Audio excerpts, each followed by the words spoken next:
Dando continuidade aqui na lição, tópico 3, a ética cristã para com o trabalho, né? Ética cristã para com o trabalho. Falando sobre o servo, né?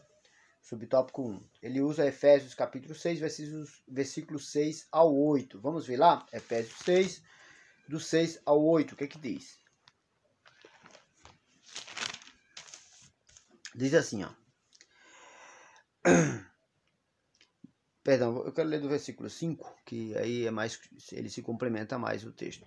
Vós, servos, obedecei ao vosso Senhor, né? Aqui com o Senhor com S minúsculo, segundo a carne, com temor e com tremor, na sinceridade do vosso coração, como a Cristo, não servindo à vista como para agradar aos homens, mas como servos de Cristo, fazendo de coração a vontade de Deus, servindo de boa vontade, como ao Senhor e não como aos homens, sabendo que cada um receberá do Senhor todo o bem que fizer, seja servo, seja livre. Até o versículo 8, isso. Então, o apóstolo Paulo aqui, aconselhando aos Efésios, né, ele dá uma orientação aos servos. Essa expressão servo aqui, irmãos, ele diz respeito tanto a escravos, né? A expressão servos do grego é doulos, né?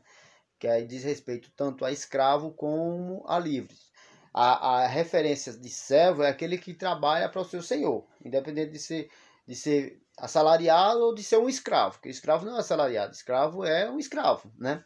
Mas ele usa essas duas expressões porque nessa época existia tanto escravos, crentes, como pessoas livres que eram crentes, né? E aí o conselho serve para os dois, né? E aí o comentarista ele adentra no assunto da seguinte forma: para que o crente seja totalmente fiel a Deus, precisa ser também o melhor empregado onde trabalha. Até para esse aspecto da vida do homem, Deus deixou orientação. O empregado crente deve cumprir suas obrigações com toda a boa vontade, como se estivesse fazendo aquilo para Deus, ainda que o patrão não seja justo, como está lá em 1 Pedro capítulo 2, versículo 18, também utiliza a mesma expressão. Como empregado, o crente deve ser pontual, ser diferente dos incrédulos que procuram fazer hora no serviço. Fazer greve e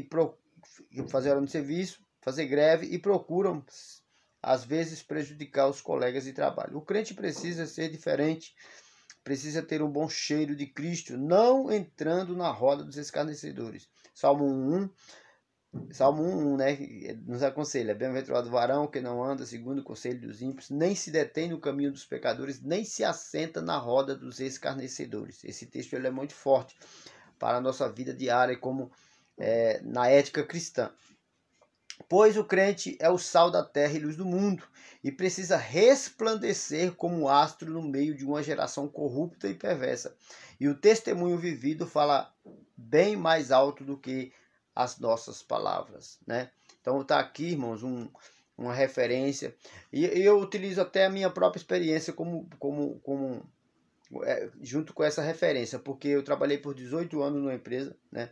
Eu entrei nessa empresa não porque eu tinha condições de trabalhar nela, de maneira que eu não tinha bastante estudo, né? Eu fui estudando à medida que eu trabalhava, foi Deus que me colocou lá, porque